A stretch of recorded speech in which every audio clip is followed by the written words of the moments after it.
todos, yo soy Noemí Lizeth González Rivera, estudiante de Antropología Social por la Universidad Autónoma Metropolitana y estaré presentando el taller de Taekwondo para el Centro Cultural Casa de las Bombas. El día de hoy estaremos viendo y presentando los inicios de la historia del Taekwondo en Corea del Sur y cómo fue globalizándose y extendiéndose a más países de poco en poco. Y pues bien, en primer lugar tenemos las etapas más importantes para el Taekwondo, que abarcan de 1910 hasta 1960. En 1910 lo primero que sucedió fue que bajo la ocupación japonesa en Corea del Sur se prohibieron varias artes marciales o la práctica de ellas. Es por esto que surgen varios profesores y estudiantes que estudian estas artes prohibidas.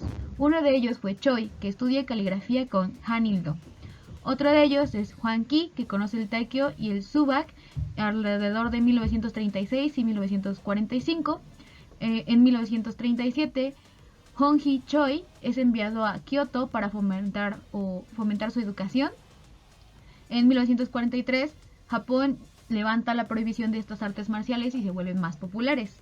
Y finalmente, el 1 de septiembre de 1946, se crea el estilo de Taekyon, que es el antecedente del Taekwondo. Para 1950 hasta 1960, el presidente de ese entonces de Corea decidió que el Taekyo iba a ser enseñado a todas las fuerzas militares de Corea.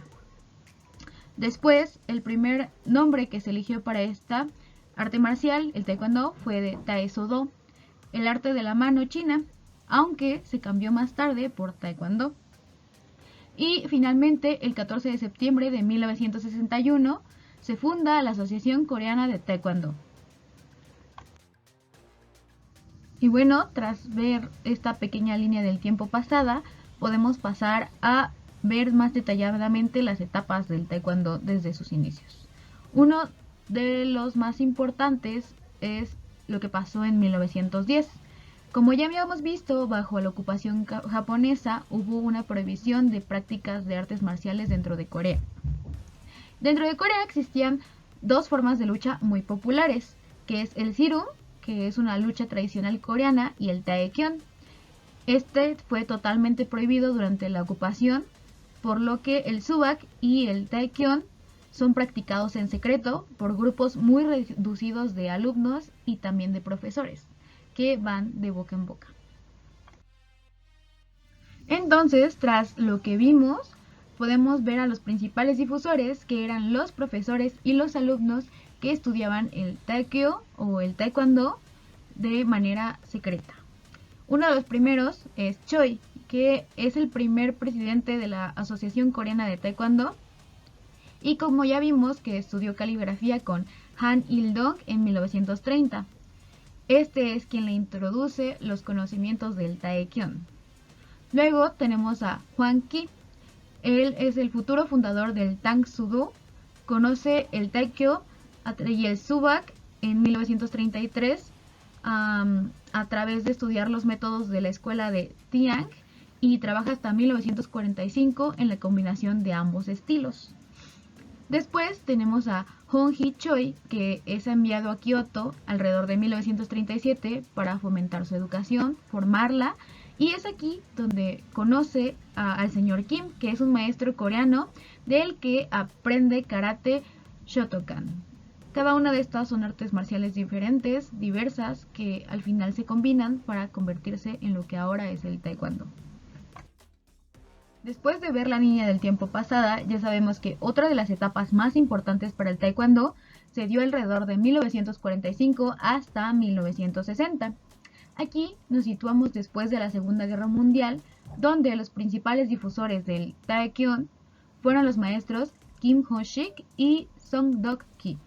Ellos traspasaron todos sus conocimientos hacia su discípulo o alumno Shin Han-song. Después tenemos que durante la dinastía Yi se formaron las tres principales escuelas de Taekyon en Seúl, llamadas Songbak Taekyo, que es el estilo afuera de Seúl, el Chonggro Taekyo, que es el barrio de Seúl, y Kurige Taekyo, que hoy es el barrio de Eunjiro. Después tenemos que una de las escuelas más importantes del Taekwondo, que es Mondok Kwang, se fundó ese mismo año. por Huang Qi, quien enseñó un arte llamado Tang Soo Do, que es la escuela de la mano china.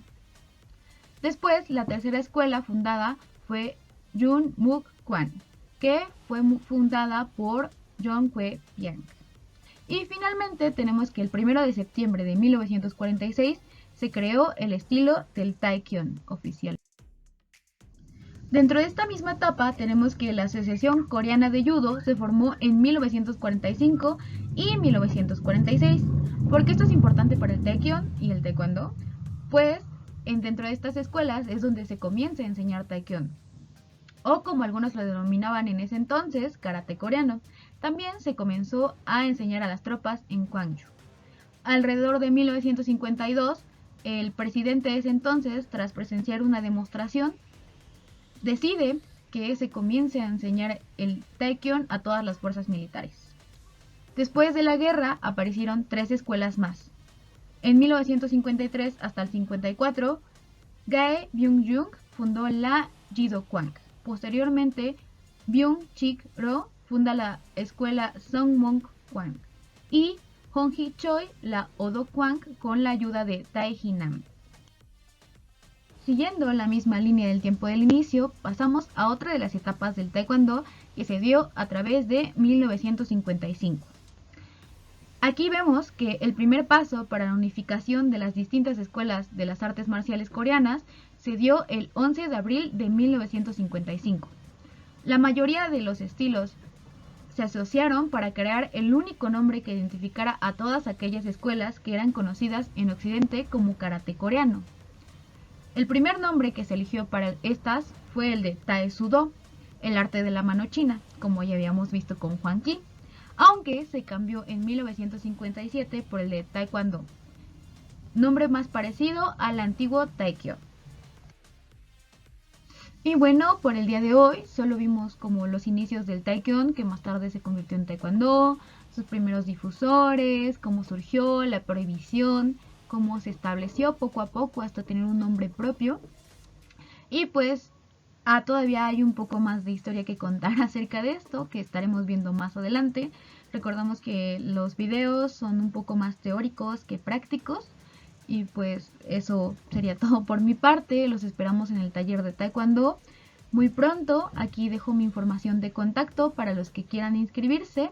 Y pues hasta luego. Muchas gracias por su atención.